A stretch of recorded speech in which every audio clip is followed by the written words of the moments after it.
And in the personal story segment tonight, John McCain took some heat this week when he struggled to answer this question from a Politico reporter. How many houses do you and Mrs. McCain have?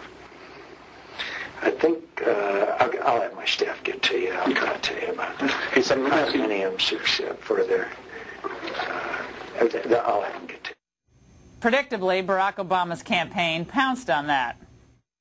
I'm Barack Obama, and I approve this message. Call it country club economics.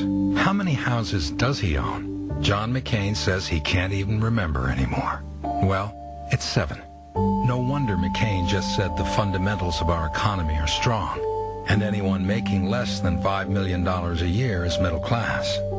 Maybe McCain thinks this economy is working for folks like him. But how are things going for you? In response, the McCain camp started airing this spot in key battleground states. Barack Obama knows a lot about housing problems. One of his biggest fundraisers helped him buy his $1 million mansion, purchasing part of the property he couldn't afford. From Obama, Resco got political favors, including $14 million from taxpayers. Now, he's a convicted felon facing jail. That's a housing problem. I'm John McCain, and I approve this message. With us now, Byron York, White House correspondent for the National Review, and Eamon Javers, who is a senior reporter for Politico. Gentlemen, good to see you. Byron, let's start with you. I mean, this House saga to me is so uninteresting, but I guess we're all waiting for this big announcement that still hasn't come yet, so we have to talk about something. How many houses do they own? Have we actually figured that out? No, actually, it could be 8, could be 10, could be American dream. I love this. Could be 12, but you know, the conventional wisdom is set in stone now. McCain couldn't remember, or he didn't know how many houses he owned. But so that is the version of the truth now. But really, if you listen, Jon Stewart story, exactly, if you listen to what he said, I think I'll let my staff tell you that. This was the classic question that when a politician is asked, it's a detailed question. He doesn't want to talk about it anyway. He doesn't want to talk about, well, I got a house, I got the condo in Phoenix, I got the ranch in Sedona. He doesn't want to talk about all that, so he says, I'll have the staff get back to you. Hey, Eamon, since Politico is responsible for this question, I have a bunch of people emailing me on my radio show today, and they were saying this was a setup. They're clearly trying to embarrass McCain, give a little nugget to Barack Obama before the convention, and I don't know. Respond to that if you would. I mean, that question was raised quite a bit.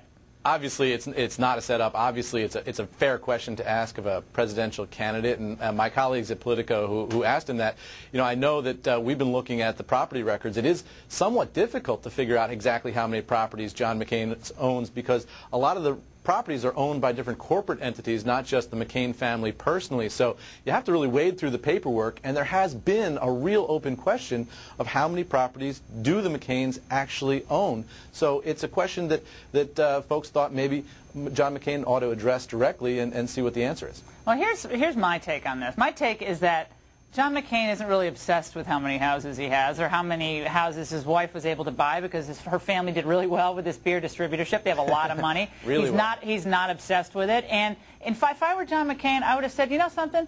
We have a number of properties, and my pro-growth economic plan is going to help more people do better, so maybe someday they might have a second home.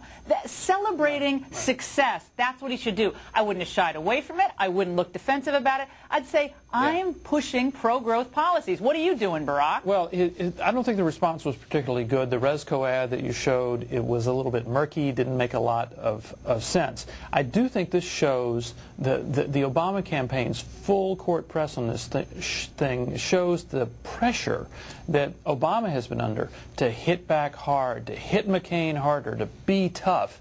And I think that's what we're going to see from now on. And Eamon, is this a new type of politics? I mean, Barack said he was going to keep it lofty. We're going to talk about issues and ideas, and it's a presidential 2 houses campaign. in Phoenix and 2 in San Diego. It's not going to stay lofty for that long. Who cares? Yeah. Well, look, this is definitely a problem for John McCain on two levels, I would think. I mean, on the first one, McCain's been out there trying to portray Barack Obama as an elitist, and his answer here, sort of stumbling around a question that almost every American would immediately know the answer to in their own lives.